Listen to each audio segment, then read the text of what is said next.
Olá, amigos e amigas da TVR Sul. Começa mais um programa Azul Encarnado. Tubarão, a cidade azul, tem seus vermelhos. Vermelhos que acreditam em uma cidade socialista. Nós queremos encarnar, avermelhar e dar corpo ao socialismo aqui, nesse azul. Meu nome é Léo Jorge Panegali, sou psicanalista lacaniano por desejo e comunicador popular por dever militante. O Azul Encarnado propõe-se a ser um dos braços do Comitê Popular de Lutas de Tubarão e região. Você já se deu conta de que só o poder popular pode verdadeiramente nos emancipar? Então mande sua mensagem para a gente pelo Instagram, @azul.encarnado, que está aparecendo aqui na descrição do vídeo e do podcast. Esse programa é também parte da TV e rádio da classe trabalhadora do Sul Catarinense, a TVR Sul. Contribua com nossa TV comunitária através do Pix, que está na tela e na descrição do podcast também. Hoje recebemos Alexandre Link, professor universitário, pesquisador de quadrinhos e divulgador científico no YouTube. Alexandre, muitíssimo bem-vindo e muito obrigado por atender nosso convite. Eu que agradeço. Espero que seja útil aqui a conversa. Acho que vai ser bastante útil, principalmente porque é um pouco mais amplo do que o nosso costume de debate sobre políticas de uma maneira mais estreita, mais dura. Acho que tem alguma dureza aí nesse papo, mas acho que vai ser mais lúdico, ao menos um pouco. Alexandre, eu sempre tento trazer pelo menos perguntas de pessoas aqui da região, de Tubarão e região, junto com o MST. Nós não podemos ter pergunta de ninguém do MST, porque abril está sendo um momento bastante interessante para o movimento dos trabalhadores sem terra. Mas a gente tem a inserção, uma pergunta enviada pela psicanalista lacaniana Graziela Rosa Nunes, que inclusive foi uma aluna do Alexandre, fiquei sabendo depois disso. Então, passo a pergunta da Graziela. Olá, pessoal. Em primeiro lugar, quero começar agradecendo ao Léo Jorge, que está trazendo esse lindo trabalho de esclarecimento e reflexão para a nossa comunidade, pela oportunidade, pelo convite que ele me fez de fazer uma pergunta ao Alexandre, de quem tive o grande prazer de ter sido aluna numa disciplina no doutorado em Ciências da Linguagem. O Alexandre, como professor, me pareceu uma pessoa muito erudita e também com uma enunciação muito viva e responsável. Então vamos lá. Alexandre, assisti o seu vídeo Os Perigos da Cultura Pop e lá você nos ajuda a entender a diferença entre a cultura popular, aquela produzida e recebida por povos e comunidades diversas, da cultura que vira indústria e, se apropriando deste fazer cultural popular, o domestica e higieniza, transformando num produto consumível para todos, por todos, num ritmo frenético e fugaz, em que o espectador já não é mais do que, como disse você, um obeso anêmico, que consome, mas não se nutre da arte. Bem, fico pensando na condição do sujeito que consome esse produto artístico, sem que nada da sua condição seja tocada. Ele é mero consumidor, repete, copia, sem nenhuma implicação. Minha pergunta é, na verdade, minhas perguntas. Esse é um problema presente apenas na arte pop? Ou também seria possível encontrar essa mesma condição na relação com outras artes, digamos, mais eruditas? Vemos, por exemplo, uma certa classe social que consome um certo ideal artístico, mas isso parece ter mais a função de localizar o consumidor numa posição de identidade de classe do que na posição de um receptor aberto à produção artística propriamente dita. Na posição de consumidor, faz diferença o produto que se consome? E mais, a arte, ela é capaz de furar a bolha capitalista que nos transforma incessantemente em consumidores? Ou a arte também ela é e será tragada pelo sistema e será apenas mais um objeto a ser consumido? É isso, meu caro. A palavra está com você. Bom, primeiro mandar um abraço, agradecer aí pela pergunta, pelos elogios. Bom, vamos lá. Eu acho assim, algumas coisas que a gente tem que situar, acho que até para contextualizar, né? O que é cultura pop? A resposta é ninguém tem A resposta é: ninguém tem a resposta de forma precisa, tá? A gente tem diferentes autores que vão delimitar e demarcar, inclusive, onde começa a cultura pop. Uma genealogia da cultura pop é sempre uma questão complicada, porque até mesmo o termo cultura pop ele já confunde com o termo cultura popular. Inclusive, tem alguns autores que vão identificar cultura pop como cultura popular. Isso acontece, inclusive, muito com autores anglófonos, porque a palavra é a mesma. Em compensação, já outros autores vão identificar a cultura pop com cultura de massa, distinguindo da cultura popular. Né? O que eu tenho defendido há algum tempo é que a cultura pop não é nenhuma coisa nem a outra. Ela é um desdobramento e até mesmo, vamos dizer, uma intersecção entre a cultura de massa e a cultura popular, mas com peculiaridades. Né? Talvez a principal da cultura pop, e seja o que a Grisela demarcou, que foi uma coisa que eu costumo dizer, é que ela produz uma obesidade anêmica, ou seja, você tem um consumo muito grande, uma produção incessante de materiais esses que são, principalmente de uns tempos para cá, a gente tem o fenômeno da transmídia, então isso só fez aumentar ainda mais isso. Então, por exemplo, você antes tinha uma certa hierarquia de consumo desses materiais. Por exemplo, bem claro, sai o filme do Superman. A partir do filme do Superman, você compra uma camisa do Superman. Com o fenômeno da transmídia, não é mais do filme do Superman para a camisa do Superman, é Superman no cinema e na camisa. Está entendendo a diferença? Ou seja, você passa a consumir essas marcas, inclusive de maneira bastante abstrata. Ou seja, a marca ela já povoa a sua vida, você já vive, ela já é um signo identificável, e você vai apenas consumindo diferentes materiais onde esse signo esteja presente. Tá? E você vai ter a camiseta, o filme, o quadrinho, o boneco, o game, enfim, aquela coisa não é incessante, porque você está falando só do Superman, mas você pode botar aí todos os super-heróis, você pode colocar aí agora toda essa força que vem do Japão, ou seja, personagens de anime, personagens de mangá, enfim, você pode multiplicar isso, franquias dos cinemas, tipo Star Wars, enfim, você multiplica isso ao infinito. Então, portanto, a gente tem uma oferta muito grande de materiais e tal. E isso isso produz, obviamente, uma fartura, só que, e aí a gente fica enfarado, porque a gente tem muita coisa para poder assistir, poder consumir, só que, ao mesmo tempo, a cultura pop é estruturada de maneira em que, e isso a academia tem a sua parcela de culpa por ter sempre virado as costas para a cultura pop. Então, assim, a cultura pop meio que, assim, basicamente, assim, ó, não houve uma pessoa que pensou isso, mas dá para dizer assim que se o capitalismo tivesse uma intencionalidade, ele é uma intencionalidade assim objetiva de uma pessoa que pensasse ela dizia o seguinte: ok, vocês universitários não querem pensar, gente, melhor ainda, agora a gente consegue vender mais. Então a gente vai produzindo um anime, depois um filme, depois uma franquia, depois um quadrinho, a gente vai entupindo as pessoas de materiais, e esses materiais, eles não cabe sequer um debate crítico sobre eles, porque até mesmo o próprio público que o consome tem um entendimento, que isso também é uma produção isso também é uma peça de propaganda, mas esse público tem um entendimento de que são materiais realmente superficiais. É só para distrair, é só para me divertir. Eu não quero pensar nisso. Agora eu vou fazer análise sociológica do Batman, eu só quero ver o Batman pulando de prédio, tá entendendo? Assim, essas coisas. Então,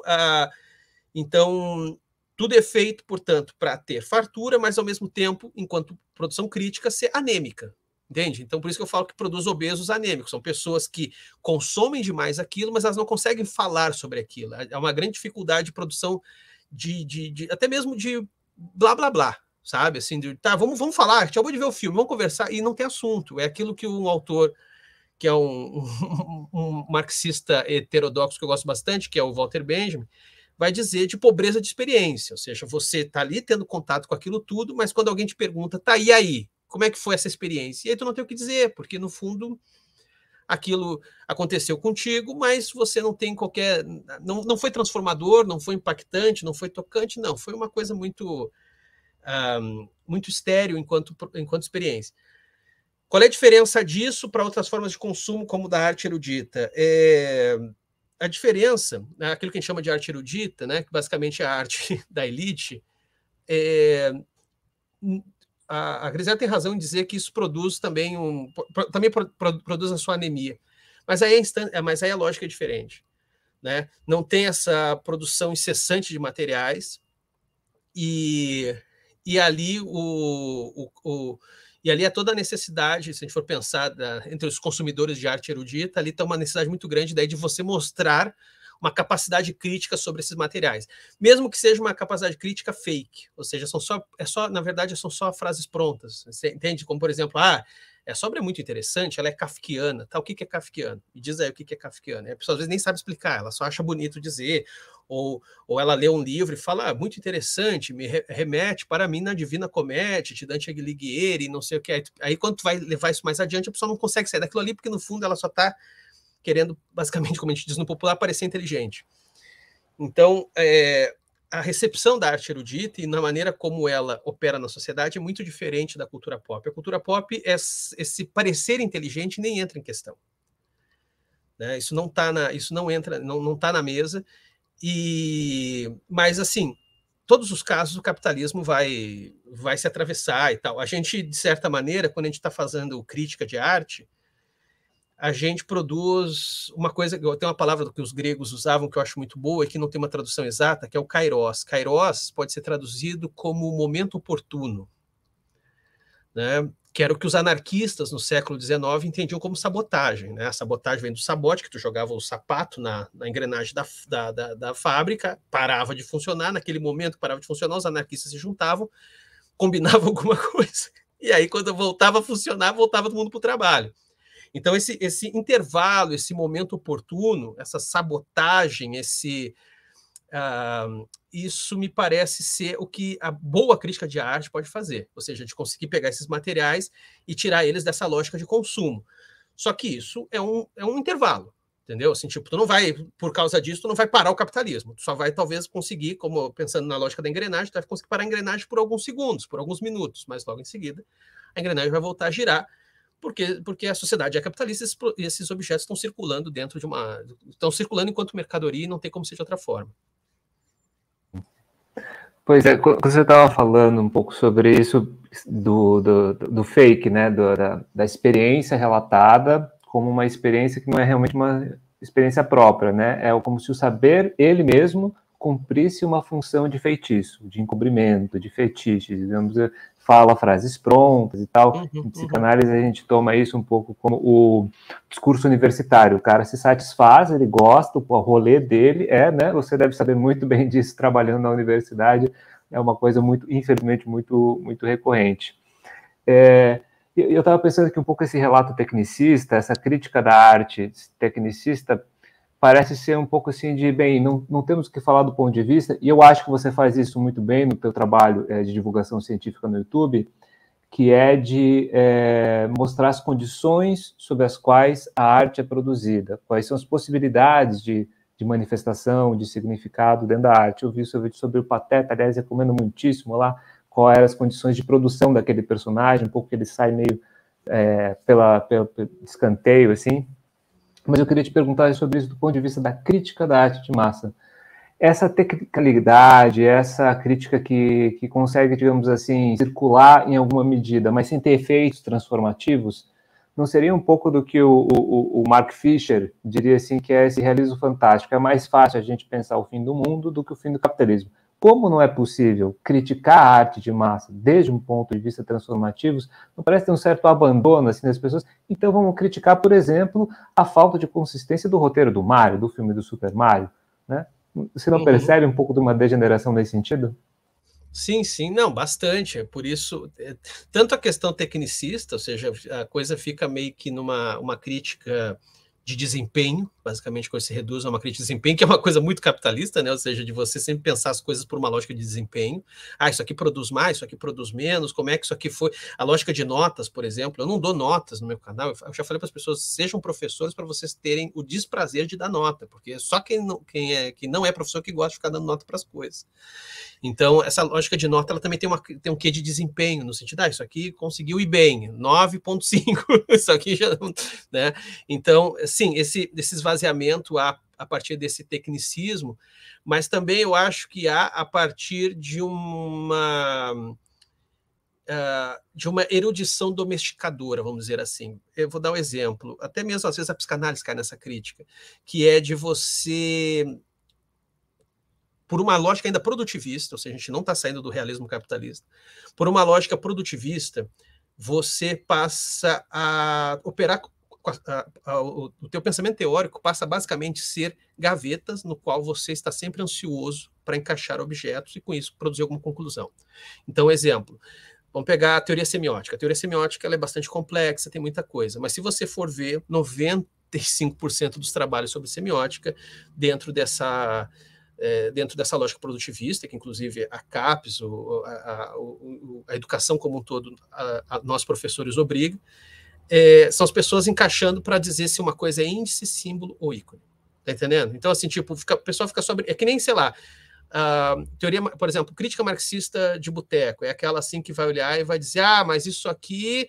a gente vai pegar uma obra, a gente só vai, no final das contas, concluir que essa obra é fruto do capitalismo. Bom, isso não precisa dizer se ela foi feita já dentro de contexto capitalista. Mas o que muitas vezes se faz é isso, é brincar de encaixar em gavetas. E isso também é uma maneira de você esvaziar a potência daquilo com que você está lidando. Não só uma potência, e uma potência que cabe dizer, não é uma potência de intencionalidade. O autor que fez estava pensando em... Não, às vezes o autor que fez estava só precisando pagar o aluguel. E fez um negócio nas coxas, inclusive. Mas o que interessa é para nós, enquanto leitores, e aqui leitor no sentido amplo, pode ser leitor de filme, pode ser leitor de música, pode ser leitor no sentido daquele que produz uma leitura, uma interpretação, o que nos interessa é restituir essa potência. Porque um dos grandes... isso já é uma coisa muito mais nietzschiana do que marxista, embora autores posteriores que juntam os dois autores vão justamente amarrar dessa maneira, ou seja, restituir a potência das mercadorias com qual a gente trabalha, inclusive tirando delas essa condição fatalista de mercadoria, ou seja, conseguindo ver elas por outras maneiras, também nos produz uma epistemologia diferenciada, que daí a gente encontra esses pontos de fuga, que é justamente o que o Mark Fisher fala que é tão difícil de achar. Ou seja, é justamente por a gente conseguir ver uma potência, um poder vir a ser em coisas que não seja só simplesmente na condição de mercadoria, que daí a gente pode, talvez, conseguir vislumbrar relações, formas, sensibilidades, entendimentos, que não é simplesmente aquele do consumo de uma mercadoria qualquer. Uhum. Pois é, quando você está falando isso, eu pensando no vídeo que você fez sobre as tartarugas ninjas serem meninos negros. Me parece aí... nessa elaboração, digamos, uma sucessão, do ponto de vista dos criadores, de sucessos acidentais, digamos assim, pelo menos elaborações acidentais. Os que inventam, né, os amigos que inventam as tartarugas ninja têm uma certa perspectiva, tem ali uma violência, aquilo vai se pasteurizando e você chega na produção de filmes atuais onde eles incorporam, né, por viverem no esgoto, me parece ser pelo menos isso, né, todos os elementos de gírias, enfim, vestimenta, manifestação corporal, né, o gestual, todo, ser muito ligado, basicamente, a pessoas ligadas não diria só a cultura negra, mas a cultura hip-hop como um todo, enfim, que evidentemente é fundamentalmente uma cultura negra. Mas você está falando um pouco disso, me parece, né, desse extrair a crítica, fazer a crítica, ou buscar nesses acidentes, que no final é uma análise materialista, né, da realidade, de que, bem, esta arte que não intencionava ser crítica, ou pelo menos que não programou um percurso crítico na sua constituição, ela pode ser vista, entendida a partir das suas condições de produção como crítica, podemos tomá-la criticamente. É por aí? Não, é exatamente isso, até porque nessas horas eu acho bom ir no radical da palavra crítica, né? Que vem do mesmo lugar onde outras palavras que a gente tem até hoje, como crise e crime. Né? Todas elas vêm do mesmo lugar, crítica, crise e crime. E eu gosto de ver dessa maneira, porque isso significa que a crítica, ela sempre vai ser, a boa crítica, ela sempre vai ser a instauração de uma crise. Entendeu? As coisas estão assim, pois bem, é o famoso raio problematizador, mas não do sentido assim fútil da coisa. É realmente a problematização consistente, poderosa, de você dizer, tem uma crise a estabelecer aqui. Vocês estão consumindo isso está rolando, essa mercadoria está circulando de boinha, pois bem, eu tenho uma crise a estabelecer. Tá? Essa crise pode ser simplesmente de você, às vezes vem até, num primeiro momento, a nível de curiosidade. Você sabia que isso que você está consumindo, na verdade, é tal coisa, né? Tipo isso. Assim, você sabia que as tartarugas ninja que você gosta de ver e tal, ela em muito alegoriza meninos negros do Bronx, do Brooklyn, sei lá. Então, isso é estabelecer uma crise, mas também é estabelecer um crime, né? De você, muitas vezes, cometer um ato que vai contra o autor, que vai contra os detentores dos direitos, que eu acho fundamental você não comprar a propaganda dos departamentos de marketing dessas empresas, donas dessas grandes marcas. Tem a ver com o fato de você muitas vezes também estar cometendo um crime contra fandom, né? Ou seja, toda a galera que é fã daquilo ali, que já se habituou a dar um certo entendimento, a domesticar o sentido de determinada obra, e você dizer assim, não, mas pera lá, mas dá para ler assado, sabia disso? Sabia que dá para ler desse jeito? E que tem, né, e não só dá para ler desse jeito porque eu quero, não, tem evidências aqui, né? Tem várias evidências, tem uma materialidade que sustenta isso. Então, a crítica, nesse sentido, ela é poderosa quando pensada assim, né? Eu acho que é sempre bom, como crítica virou uma palavra muito esvaziada, acho que é sempre bom separar crítica de opinião. Eu costumo separar. Opinião, sim, é aquela que eu digo gostei, não gostei, podia ser melhor, podia ser pior. A opinião, qual é a diferença entre a opinião e a crítica? Isso vai aparecer já em Kant, né? Filósofo alemão do século XVIII, 18 para 19. A opinião, ela sempre, e isso também, para quem é da psicanálise, é divertido pensar, a opinião, ela sempre é algo sobre um objeto no qual o sujeito não tem nada a ver. Tem, então, portanto, uma falsa sensação de objetividade na opinião. Você não se coloca em xeque diante da opinião. Não é à toa que a maneira como a gente se refere à opinião sempre é uma maneira um tanto possessiva. É a minha opinião, essa é a opinião que eu tenho, cada um com a sua opinião, como se fosse cada um com a sua escova de dente, né? Então, assim, você tem uma relação com a opinião como se fosse você tem uma coisificação da opinião e que ela, em momento algum, coloca em insegurança ou estabelece uma crise no sujeito. A crítica, como já diria Kant, a crítica verdadeira sempre vai ser autocrítica. Ou seja, sempre vai ser uma pergunta no sentido de como é que eu estou vendo isso? Em que condições eu estou para estar considerando isso? E quando eu falo em condições, não é só se hoje eu acordei de bom humor, se hoje eu estou... Isso faz parte também. Agora, condições no sentido de em que época que eu estou? Em que século que eu estou? Em que sociedade eu faço parte? Qual é a minha classe social? Qual é a minha cor de pele? Qual é meu gênero? Qual é a minha orientação? Tudo isso faz parte. Nada disso é definidor. Né? Às vezes o pessoal também cai numa certa reificação, assim, no sentido de, como você é um homem branco, você sempre vai ler assim. Não, isso não quer dizer, né? Eu acho que é importante sempre pensar que também tem a questão dos devires, dos contatos, cada pessoa é única na capacidade de estabelecer diálogos e contatos com mundos que não são o seu, com sensibilidades que não são necessariamente, que não são aquelas as esperadas que você a tivesse. Mas ainda assim, tudo isso é fundamental para entrar na equação de quando você está fazendo uma crítica. A crítica, ela coloca em xeque, antes mesmo do objeto, o sujeito perante o objeto. E aí, nesse ponto, que a crítica encontra sua potência, inclusive, de perturbar a ordem estabelecida, no sentido de engrenagem. Assim, né? As coisas estão funcionando assim, assim, assado, entra a crítica e ela meio que interrompe, ela produz uma crise, ela produz uma fissura, ela comete um crime onde a ordem se encontra abalada. Então, é mais ou menos nesse sentido. Não sei se eu me fiz claro. Sim, sim. O pessoal não quer muito saber de como se coloca, como se sente, como a sua visão projetiva. Quando você falou psicanálise, já me veio, é sempre opinião, é uma projeção, né? E da projeção cabe a interpretação sobre o que projetamos e por quê. Mas, Alexandre, tem um fenômeno que parece interessante, que é esse debate do nerd sobre, digamos assim, o seu ambiente, a linearidade, o sentido, o que pode e o que não pode ser feito, né? O que é verdade, né? Dentro de universos fantasiados, dentro de universos fantásticos. Tem um tipo de persecução do sentido, da coerência, do que é o que não é, o ser, a verdade ou a mentira. Fica muito estranho, fica muito assim, deslocado, isso quando vê duas pessoas debatendo, enfim, se pode ou não pode a xirra ser assim ou assado, né? É uma coisa muito triste também, a gente vê, é engraçado, mas também muito triste.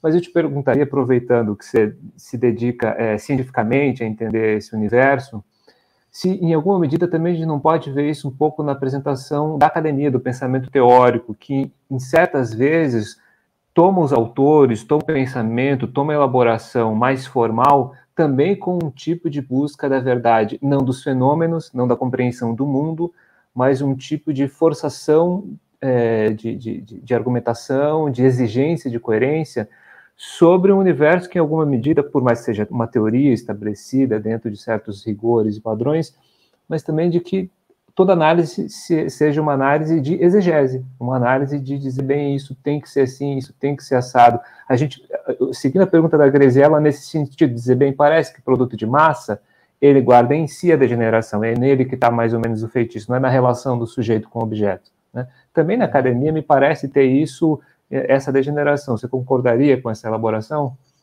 Eu não sei se eu usaria a palavra degeneração, que ela me incomoda um pouco, né? Porque era uma palavra que os nazistas tinham muito em conta, então eu prefiro usar outras palavras. Mas eu diria assim, ó, eu acho que sim, no meio acadêmico rola, mas são fenômenos diferentes, né? Quando dois nerds estão brigando por causa da She-Ra, assim, vamos lá, o que tem em comum é o autoritarismo. São ambos os casos você está tendo posturas autoritárias no sentido de estabelecer, de buscar uma certa autoridade sobre o mundo, né? Mas assim, quando você tem dois nerdões brigando por causa da She-Ra, você está tendo ali um fenômeno que é um tanto diferente daquele acadêmico que está buscando dizer que uma coisa é porque segundo o autor X lhe dá amparo para isso. Né? Eu acho que são vontades diferentes e são manifestações diferentes, e eu acho importante perceber essa diferença, porque às vezes, inclusive, por não perceber essa diferença, que às vezes se busca combater um fenômeno com o outro. Né? Por exemplo, eu acho que um texto que envelheceu mal é um texto de 64, se não me falha a memória, da Susan Sontag.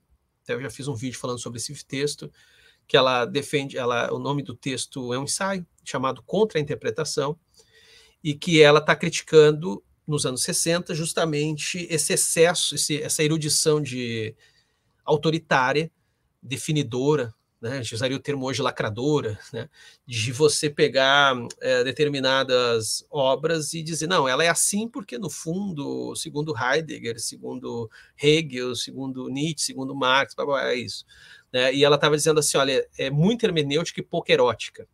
Então, o que ela quer dizer é o seguinte, nessa hermenêutica exagerada, a gente está deixando de lado esse prazer, esse barato, essa coisa que, inclusive, a gente nem sabe falar direito, a gente só está curtindo, estamos tendo a obra nos dá tesão, né? Então, às vezes, a gente está deixando de lado esse tesão, por isso que eu falei, por querer tanto parecer inteligente e por fazer desse trabalho de inteligência simplesmente um exercício de tortura da obra, né? Eu acho que cabe aqui citar tem o meu malvado favorito, tem o meu nazista favorito, que é o Heidegger, mas eu acho que o Heidegger tem uma contribuição muito boa num texto dele que se chama Sobre a Essência da Verdade, em que, parafraseando o que ele diz, ele vai comentar que a verdade não responde sob tortura.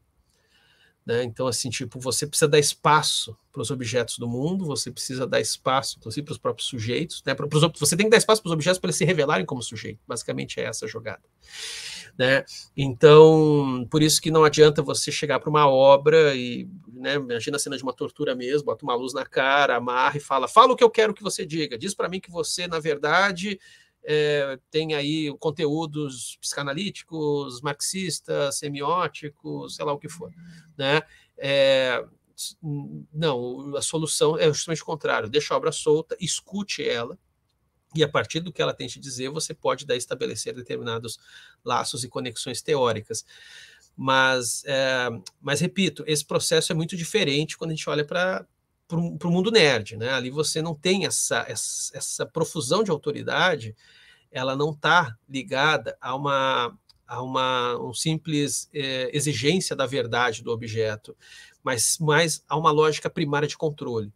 Então, assim, você quer simplesmente que aqueles objetos, eles não deixem, é isso que a cultura pop ela opera, há um desejo orquestrado um desejo produzido por essa própria cultura, pela própria cultura pop, de que esses objetos, essas obras, elas não sejam tiradas, subtraídas da condição de consumo em que elas já estão. Então, daí que quando se briga por causa da She-Ra, é porque, em partes, ela perturbou esse consumo.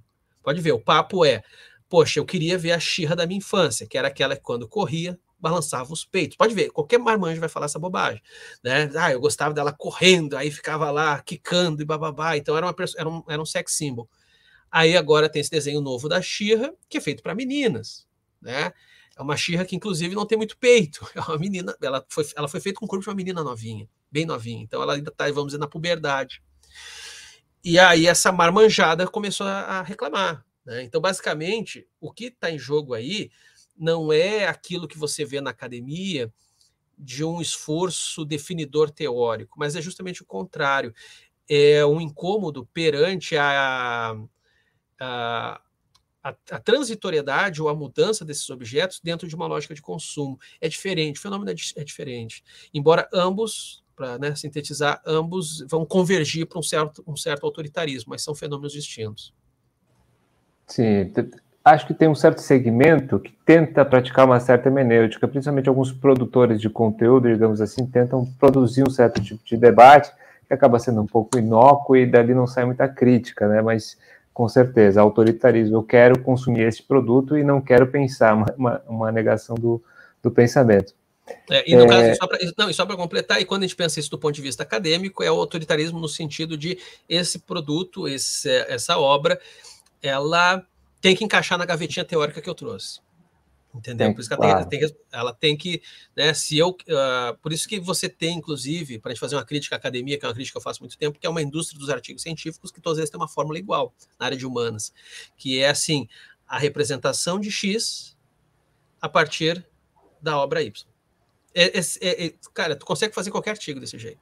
Então, assim, a representação, vamos falar que já a gente falou da She-Ra, vamos continuar com a She-Ra aqui.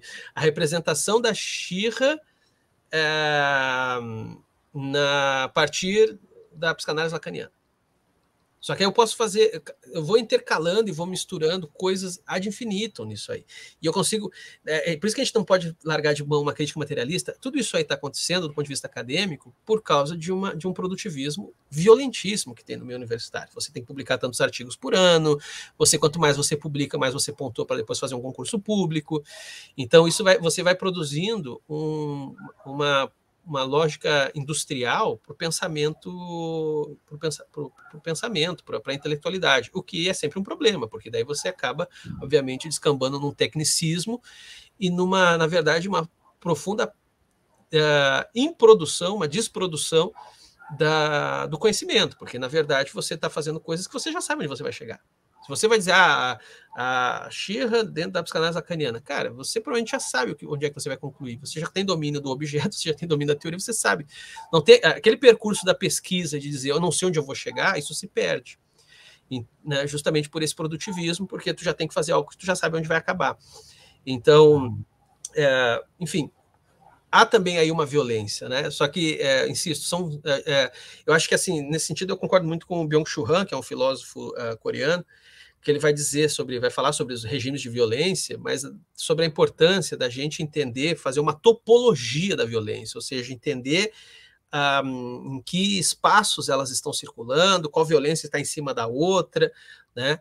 Porque o meu receio, muitas vezes, como pesquisador, é de a gente, a partir disso, perder a capacidade de conseguir pensar os contornos, as diferenças, e com isso daí não ter, e justamente por não estar prestando atenção no que há de peculiar em cada uma dessas violências, desses problemas, a gente não consegue encontrar soluções, porque no fundo a gente fica copiando receita de uma coisa para outra, sendo que não se aplica. Claro. Sobre a violência, o entrevistado que iniciou essa temporada do programa foi o Christian Dunker. Ele tem um livro bastante famoso, não sei se esse ganhou o Jabuti, enfim, ele ganhou sobre um outro livro, mas enfim, sobre esse livro, Mal-Estar, ele diz justamente sobre esse problema. Quando você nomeia algo e você procura nomeá-lo para dar conta de mal-estar, quando você faz isso na tentativa de resolver o mal-estar, você sempre acaba gerando mais mal-estar, que é aquela violência, outra violência, tudo é violência. Quanto mais violência nomeada, mais violência é vista, né? Como se tirar a violência da humanidade não é simplesmente possível, então acaba se sentindo ainda mais mal. Alexandre, a gente teve aproveitando que você está falando aí das ciências humanas, em alguma medida, a gente teve o caso de uma psicanalista, veja você, que quando houve o atentado na escola em Blumenau, falou sobre frenologia como se fosse um princípio, né, da psicanálise. As ciências humanas são tidas por uma certa abordagem hiperpositivista, vou chamar assim, como algo assim totalmente desnecessário. Quando está falando sobre esse produtivismo acadêmico, a gente acaba lidando com isso que é crítica, que é produzir crise, num sentido ainda mais inútil, ou seja, nem crise consegue produzir quando é feito nesse modo industrial, né? Que maneira você vê um caminho de solução possível para a gente poder, digamos assim, não sofrer com essa deslegitimação tão violenta, né, das ciências humanas, né, a psicanálise aí colocada como um espaço de diálogo entre a ciência da saúde e as ciências humanas, para que a gente possa retomar essa capacidade de crítica, e fazer crise. Tem solução ao teu ver, a universidade, o meio acadêmico? Existe uma agência possível transformadora dessa, sei que você não gosta dessa palavra, vamos usar de novo, degeneração? Não, eu acho que claro, né, se a gente for na raiz de tudo isso, obviamente a gente vai falar de capitalismo como condicionante e de modo que fugir de algumas coisas é difícil. Mas eu acho que assim, para a gente não ficar tão assim, né, só se um dia fizer uma revolução, como não está programada a revolução de para as 4 da tarde, então deixa como está.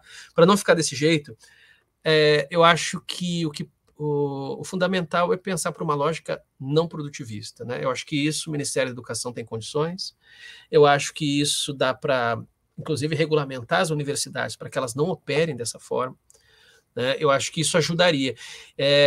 Por exemplo, a questão do chat GPT hoje, né? Ele está numa encruzilhada em que ele pode ser um apocalipse, mas ele também pode ser, aliás, como o próprio apocalipse é na Bíblia, ele também pode ser uma oportunidade muito boa. Porque hoje muito se fala desses bots, né, como calculadora de humanas. Eles viraram calculadora de humanas. Se você pedir para ele um fichamento sobre um determinado seminário do Lacan, é bem provável que ele te dê um fichamento excelente sobre o seminário. Tá? Eu tenho usado com alguma frequência, né? Estou usando como calculadora de humanas, ou seja, coisas que eu não preciso pensar muito, mas eu preciso verbalizar, eu ponho ele para calcular para mim, fazer para mim, e ele faz, e eu acho que é bem útil. Mas o que eu quero dizer é o seguinte, esses bots eles estão colocando para a gente o seguinte desafio. Até que ponto um certo blá blá blá da área de humanas, por exemplo, fichamentos, eternas citações, fetichização de conceitos, aí cita um conceito, é para explicar um conceito, explica outro conceito, é para explicar outro conceito, explica mais outro conceito. Até que ponto isso vai ter espaço, porque a gente está chegando num ponto onde isso não é necessário, né? Então, assim, eu vejo isso como uma oportunidade, talvez, de estabelecer ainda mais ser um fator a mais, esses bots aí, no argumento de que a gente precisa mudar essa lógica produtivista, porque se o produtivismo é o paradigma, um bot é melhor do que a gente. Então assim, é que nem, por exemplo, eu acho que esse debate ele pode ser reeditado quando eu não sei se você vai lembrar, no início dos anos 2000, 2005, por aí 2010, tinha muito um debate sobre a Wikipédia. E o debate era o seguinte, um professor não tem como saber mais que a Wikipédia, né? Aí um argumento que depois se convencionou foi de dizer, tudo bem, mas é que o professor não é um transmissor de informação, o professor é um produtor de conhecimento, o que é bem diferente. A Wikipédia não produz conhecimento, ela transmite informação. O que a partir daquela informação você vai fazer, bom, aí é o professor que tem esse poder de transformação em sala de aula, no contato com os alunos, no contato com as pessoas, né? Não dá para pensar não dá para pensar o conhecimento como simplesmente uma circulação de informações, porque se for assim, aí você viu, a gente tem exemplos práticos hoje em dia que são a casa das fake news, as teorias de conspiração, etc, etc. A simples circulação de informação não é necessariamente produtora de conhecimento. Eu acho que agora a gente entra de novo, né? A tecnologia meio que força a barra para a gente ter que pensar isso de novo, né? E a maneira como eu vejo é essa, assim, a gente vai ter que repensar essa lógica produtivista de modo que as nossas reflexões, nossos pensamentos, nossa erudição, ela se dê a partir de de uma capacidade, inclusive seja avaliada a partir dessa capacidade mesmo de intervenção, de crise, de fazer crise, porque caso contrário ela não tem relevância, né? Agora, isso de uma hora para outra não vai acontecer, vai ser difícil, né? Porque hoje a universidade ela está muito condicionada nessa lógica produtivista. Eu mesmo agora estou participando aqui da avaliação anual que tem da CAPES, dos programas de pós-graduação, estamos aqui levantando documento, etc. E é surreal, né? Tipo, não só você como professor tem que publicar tantos artigos por ano, como os alunos também precisam, né? Então, imagina um aluno que mal entrou no mestrado, o que ele sabe ainda, né? A não ser que seja, às vezes, uma figura prodígio, ele está recém tateando aquelas teorias, ele está recém tendo contato com isso, e ele já tem que publicar artigo. Então você percebe que você começa a ter uma profusão gigantesca de um blá blá blá acadêmico, né? E então, assim, eu acho que o que deve ser atacado para as ciências humanas encontrar sua legitimidade, em parte, está em se contrapor ferozmente a esse produtivismo. Em parte está fora da academia, então. A salvação, digamos assim. Sabe uma coisa que eu vou, assim, uma questão agora bem pessoal, eu comecei a encontrar mais realização em determinados momentos estando no YouTube do que estando na universidade. Isso é impressionante. Porque, assim, uma coisa é quando você está, né, cada vídeo meu tem no mínimo 30 mil visualizações. Então, cada vídeo meu eu falo para um estádio de futebol, basicamente. Isso para não falar de vídeos que passam de 100 mil, etc. Né, o que é muito diferente de um professor que está ali falando para 10, 20 pessoas. E uma coisa que é frustrante ao mesmo tempo traz uma gratificação é o seguinte: quando você faz um vídeo para a internet, você está falando, muita gente entende tudo errado, é incrível, assim, porque o professor tem aquela coisa, tu pergunta, o cara fala uma coisa errada, não, pera lá, deixa eu te explicar então de outro jeito, e a pessoa entende. Um vídeo na internet não tem essa interação, logo muita gente entende de tudo que é jeito aquele negócio. Só que também tem um outro lado, que é o quanto que o tempo da reflexão é o tempo dela mesmo, entende? Ou seja, por exemplo, eu não tenho que ficar dando 3 horas de aula porque eu sou um empregado e a universidade me obrigou a ocupar aquelas 3 horas. Se o pensamento se concluiu em 1h55, eles concluem em 1h55 e deu. Até porque, às vezes, dependendo do quão denso é aquilo que tu está falando, as pessoas precisam de tempo para refletir sobre aquilo. Não dá para tu ocupar as 3 horas e o cara emendar com uma outra aula, ou sair daquilo ali para ir dormir, ou sair daquilo ali e almoçar para começar uma outra aula. Não. Sabe, as coisas têm, o pensamento ele tem o seu tempo.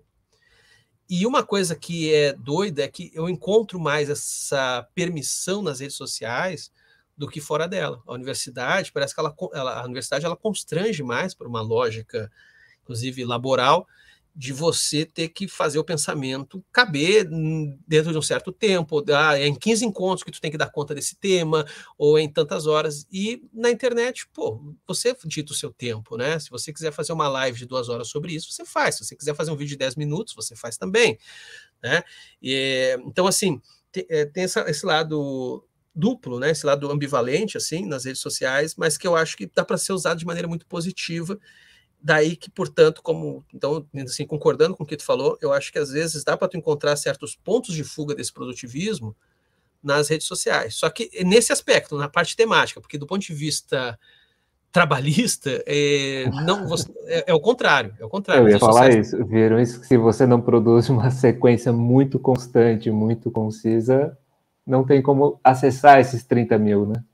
Não tem. Tu tem que estar sempre colocando vídeo. Por exemplo, essa semana eu tirei uma semana sabática para descansar do canal, porque eu não estou dando conta. Eu sei que o primeiro vídeo que eu botar agora na sequência, ele vai mal, porque o YouTube meio que te penaliza, e todas as redes sociais fazem isso, elas meio que te penalizam pela baixa produtividade. Não, pela baixa constância, né? Essas redes sociais, todas elas operam por uma certa constância. Até tudo bem, você pode botar só 3 vídeos por semana, vamos dizer assim. Mas se você quebra essa lógica, ela te pune de alguma maneira, né? Então assim, aí o problema está muito mais na arquitetura dessas redes. Mas do ponto de vista temático, né? Você tem uma liberdade que muitas vezes, uma liberdade em termos de tempo desses temas, de dar tempo a esses temas, que você não tem na sala de aula. Né? Já por outro lado, na sala de aula você não precisa botar um vídeo atrás do outro E na sala de aula você pode falar coisas, bom, depende, né? As escolas estão tendo uma censura muito forte. Mas na universidade você pode falar coisas que às vezes a rede social também se incomoda. Eu tenho muito problema com censura dos vídeos, né? Por exemplo, questões ligadas a sexo, né? Questões, às vezes, eu estava falando, às vezes, o beabá da psicanálise, né? Fase anal, falar de fase anal, dá problema. Dá problema no vídeo. Então, enfim, são espaços distintos com problemas distintos, né? Sim.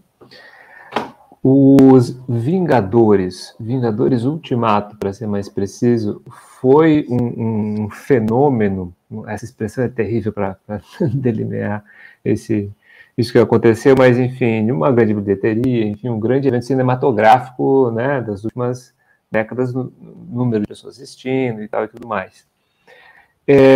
Ao meu ver, tem uma dinâmica fundamentalmente, primeiro, material, né? Tinha muita sala de cinema no planeta Terra exibindo esse filme, por isso que ele foi tão visto também, né? Acho que, também não, principalmente por isso, a questão material ela vem primeiro, mas essa construção desse universo cinematográfico, mercadológico, como diz lá o Scorsese, é um parque de diversões também, enfim, se querer me posicionar se é ou não é, mas enfim, é uma grande, como você mesmo colocou, você vai consumir abstratamente, né, esse produto aí que passa pelo cinema também. Mas me parece, um esforço de longo prazo nisso, né? Você está criando esse universo cinematográfico, você faz o filme do herói, depois do outro herói, que se relaciona com outro herói, é um esforço que teve um certo tempo de construção, né? Que não foi, digamos assim, fugaz, né? O filme do Mortal Kombat, o filme do não sei o quê, que é um só. Me parece que traz uma ideia de perenidade, né? Essa adesão, e aí eu te pergunto em relação ao quanto que vale a pena olhar para isso dessa maneira, né? Porque a gente vive num consumo de massa inegociável. De ver que existe um trabalho coletivo, né? É a construção de um sujeito coletivo, os Vingadores. Você tem o herói lá, o herói cai, mas é, de certa maneira, uma coletividade sendo construída. Você concordaria que tem uma certa adesão a isso, também com um tipo de adesão a um trabalho coletivo, também no sentido da produção do filme, né? O cinema é uma arte coletiva, fundamentalmente, você precisa de muita gente para fazer um filme, né? Essa emoção toda dessa reunião, de uma luta que é feita um a um, juntando, cada um com sua individualidade, sua história que passa a contar, também tem, enfim, questão negra e tal, tudo mais. Você acha que tem algum elemento emancipatório ao qual a mídia de massa recorre e consegue manusear hoje? Eu acho que ela... vamos lá. Do ponto de vista... Você tem aí um agenciamento do coletivo, certo? Esse agenciamento do coletivo está na própria origem da própria ideia de cultura de massa, ou seja, muita gente vendo uma mesma coisa e que, portanto, se conectando e estabelecendo laços a partir desse gosto comum, desse encontro comum, né? No momento em que surge o cinema, antes o teatro já tinha essa discussão, mas o cinema trouxe isso à enésima potência, é quando você tem essa arte que também é muito coletiva, ou seja, muita gente precisa fazê-lo. Então você já tem, mesmo antes da obra pronta, mesmo da obra feita, você já tem um agenciamento do coletivo. Só que assim, eu acho que não dá para pensar isso separado de que, primeiro, né, assim, nesse sentido eu sou muito deleuziano, o Deleuze falava muito dos devires, o devir revolucionário, o devir, quer dizer, ele vai dizer assim, não é que ele recorria a uma teoria da ferradura, mas ele dizia assim, todas essas tendências revolucionárias da sociedade são devires disputados, daí que você pode descambar para o fascismo, inclusive, né, que é uma espécie de revolução reacionária. Então, o que ele está querendo dizer é o seguinte, esses agenciamentos do coletivo, as estruturas em jogo, elas disputam em que direção esse agenciamento coletivo pode ir. Ele pode ir para uma direção emancipadora? Pode. Mas, por exemplo, se a gente for pegar o posto que está acontecendo hoje, o que a gente está vendo não por acaso, Alan Moore é um autor que ressalta muito isso, que no mesmo momento em que esses super-heróis, justamente os Vingadores, eles começam a fazer muito sucesso, a gente tem uma ascensão da extrema-direita no mundo, né? Que são movimentos populares, né, podem ser criticados enquanto um populismo fake, na medida em que é extremamente hierárquico, né, de cima para baixo, não tem uma organização das pessoas, dos trabalhadores, não é uma coisa muito de cima para baixo, muito messiânica, como um super-herói, mas e que, portanto, pode servir como estofo ideológico para justificar uma certa violência transformadora do mundo, né? Porque o super-herói, no fundo, é isso. O super-herói é aquele cara que, do tipo, ok, com um superpoder e um porrete eu resolvo, né? Não é à toa que eu acho que... revolução. Sim, mas é uma revolução no sentido de apenas fazer valer minha vontade. E que vontade é essa? Bom, sei lá. Revolução individual. Ela até pode ser coletivo, mas é um coletivo também muito... É aquilo que tem um filósofo, que é o Fourier, separa entre revolução e revolta, né? Então você tem uma revolta ali que ela pode ser cooptada. Toda revolta pode ser cooptada para onde for. Essa revolta pode virar comunismo, como pode virar fascismo, pode virar qualquer coisa. Vai depender muito de como é que ela vai ser maquinizada, né? Como é que ela vai se traduzir em máquina de Estado, ou máquina de não Estado, máquina social, depende de qual é a máquina que vai sair daquilo ali. Né? Hoje, o que a gente tem visto é que aquela imagem típica que aparece nos Vingadores, né, do Thanos fazendo assim com o dedo, e depois o Homem de Ferro salva o universo fazendo assim, o estalar de dedos, eu costumo dizer que é uma imagem muito poderosa de uma série de movimentos que culmina nessa ascensão da extrema-direita, que é a ideia de que basta você... que é a fantasia de poder de que se tivesse um estalar de dedos, os problemas estavam resolvidos. Sendo que a gente sabe que os problemas são muito mais complexos, então, portanto, esse estalar de dedos, ele ocupa uma fantasia de poder muito, muito rudimentar, muito bruta, que passa por, ok, não só eu quero a solução para os problemas, mas eu quero que esses problemas também parem de existir, enquanto na maneira como eles se dão. Então, para dar um exemplo aqui concreto que eu quero dizer, é complexo você discutir coisas como violência política, crise econômica, mudança climática, a crise do masculino, como a gente está vendo, né? Essa crise do masculino ela já tem mais de um século, isso é bem interessante, eu costumo muito olhar isso na literatura policial, os filmes noir, que eram sempre homens que vinham da guerra, aí quando eles voltavam da guerra, as mulheres tinham ocupado seus postos de trabalho, aí tinha a figura da femme fatale, que surge na época, que é justamente uma mulher que usa calça como um homem, que fuma cigarro como um homem, que consegue ser babaca como um homem da sua época.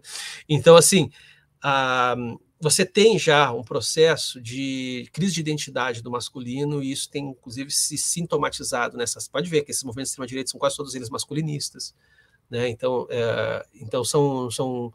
são homens querendo encontrar uma espécie de reencontrar um espaço no mundo, e a solução mais fácil sempre é olhar para trás. Não, a gente tem que ser como era antes, tinha que ser como era antes, sem essas feministas enchendo o saco, sem esse papo aí de LGBT, sem não sei o que, sabe, essa coisa. Não é à toa que, por exemplo, pega o bolsonarismo é, acima de tudo, um cosplay de macho, né? Então, assim, tipo, tudo é muito performático, é a motociata, é o clube de tiro, eles mesmos, se tiverem que fazer alguma coisa, eles levam uma porrada de outro cara, eles não sabem nem brigar direito, mas eles precisam performar uma masculinidade muito forte, no sentido de dizer, bom, isso é o que é ser macho, isso é o que é ser homem, e isso se perdeu.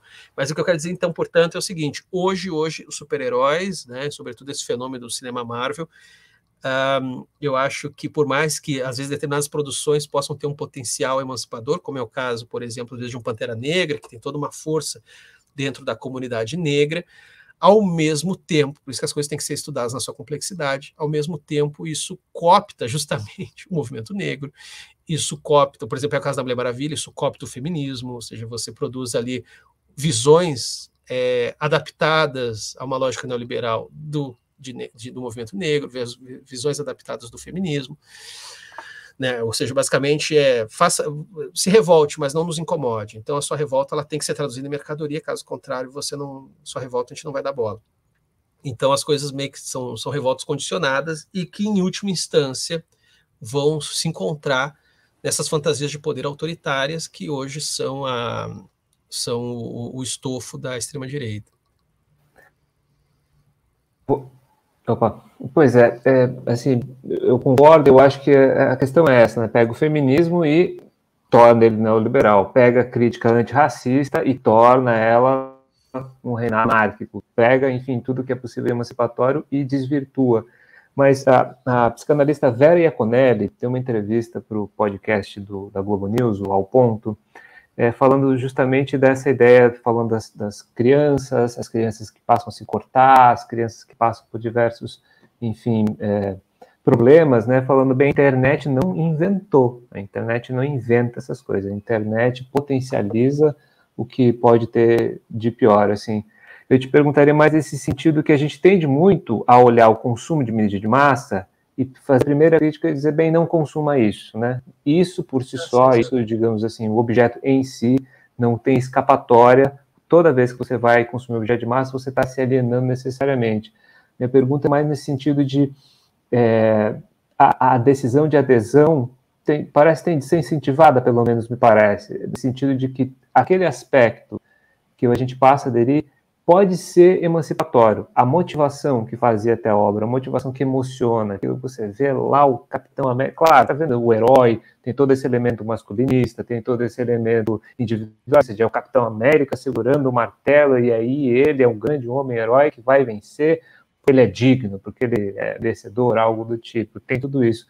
Mas me parece muito que não dialoga, né? Dizer assim, bem, a mídia de massa ela é alienante, ela vai sempre trazer isso. Me parece que o trabalho que você faz, inclusive, assim, e acho que tem outras pessoas como você no YouTube que olha bem, isso aqui, você gosta disso? Que legal, eu também gosto disso, em alguma medida, de alguma maneira. Eu também me vinculo afetivamente aqui, esses afetos sendo manipulados nessa obra artística, eu consigo me vincular, eu sou suscetível a isso, não é porque eu estudei X e Z que eu não sou suscetível, somos todos, mas esse movimento de crítica parece causar crise, é dizer, bem, o afeto está certo, o ódio, a revolta, tudo isso está certo, mas olha aqui, ó, vamos jogar fora o jeito ruim como ele faz, mas vamos ficar com o afeto, né? Acho que o teu trabalho parece caminhar nesse sentido de dizer, bem, não se trata de renegar, né? Você trabalha com a mídia de massa, com a análise, com a crítica dela. Como é que você lida com as críticas que vêm nesse sentido do teu trabalho? Dizer, bem, você não devia nem estar analisando isso. Não, eu acho assim, só para fazer um adendo no que você disse, não é, eu acho assim, o afeto está certo. Eu acho que a questão mais existe uma disputa de afetos. Eu acho que esse é o jogo. Né? Uma disputa de afetos que também se traduz como uma disputa de sentidos. Eu acho que isso talvez é a grande batalha política dentro da cultura pop hoje. Né? Então é isso que eu estou dizendo. Por exemplo, no caso dos super-heróis, eles são todo super-herói, ele guarda sua complexidade, ele guarda suas possibilidades inúmeras de sentido, de afetos que são provocados, etc. O que eu estava dizendo é que assim, hoje a tendência está sendo essa que é a produção de um sujeito que a gente chama popularmente nerdola, que é uma figura bastante intolerante e que não por acaso, do ponto de vista político, muitas vezes descamba para movimentos de ultradireita. Mas o que eu estou dizendo é que esses afetos eles podem ser disputados, e é isso que eu faço, né? Tanto na universidade como nas redes sociais, ou seja, disputar esses afetos, disputar esses sentidos. Olha, dá para ler assim, mas dá para ler assado. Eu acho que assim, eu acho que tem precedentes teóricos. Por exemplo, a minha formação filosófica é acima de tudo em Nietzsche. E Nietzsche foi um filósofo que nos anos 60 passou exatamente por isso. Porque ele foi muito identificado como o filósofo do nazismo, por causa da irmã dele, que era nazista, que era ali, servia de ideóloga ali do regime. E aí ficou muito essa coisa, o Nietzsche é um filósofo nazista, Nietzsche é um filósofo nazista. Embora ainda mesmo durante o próprio nazismo tinham pensadores como Jorge Bataille falando assim, olha, Nietzsche não é nazista, estão pegando, né? Qualquer um vira nazista se pegar meia dúzia de frases soltas. Mas aí o lance é que quando houve nos anos 60 toda uma leva de pensadores, entre eles Michel Foucault, Jacques Derrida, Gilles Deleuze, Baudrillard, Lyotard, uma galera que disse assim, não, pera lá, tipo, dá para ler Nietzsche de forma nazista? Dá. Tudo bem que tu vai ter que ignorar um monte de coisa, mas se tu pegar uma frase aqui, outra ali, e juntar ali um quebra-cabeça mais ou menos, dá para ler nazista. Mas dá para ler de outro jeito. Dá para ler. Né? Há outros afetos aqui que dá para ter, não só um afeto nazista, mas dá para ter de outra maneira, assim como dá para disputar outros sentidos sobre frases que os próprios nazistas entendiam de um jeito. Então, assim, levando para a cultura pop, é a mesma coisa. É a mesma coisa. Então vamos pegar um caso objetivo. Eu fiz um vídeo que é sobre o Superman socialista. Eu acredito piamente que o Superman é socialista? Não, o que eu estou dizendo é que, e eu falo isso no vídeo, que dá para ler o Superman a partir de certos elementos, não todos, mas a partir de certos elementos e a partir de determinadas histórias dele, principalmente ali do começo, de 38, 39, e depois mais nos anos 2010, por ali, dá para ler o Superman como socialista, porque ele surge num contexto de antiliberalismo, assim, dizer, não, pô, os liberais estão ferrando com a gente. Não é à toa que os dois surgem depois de crise econômica, né? Em 38, pós a crise de 29, em 2010, 2012, pós a crise de 2008.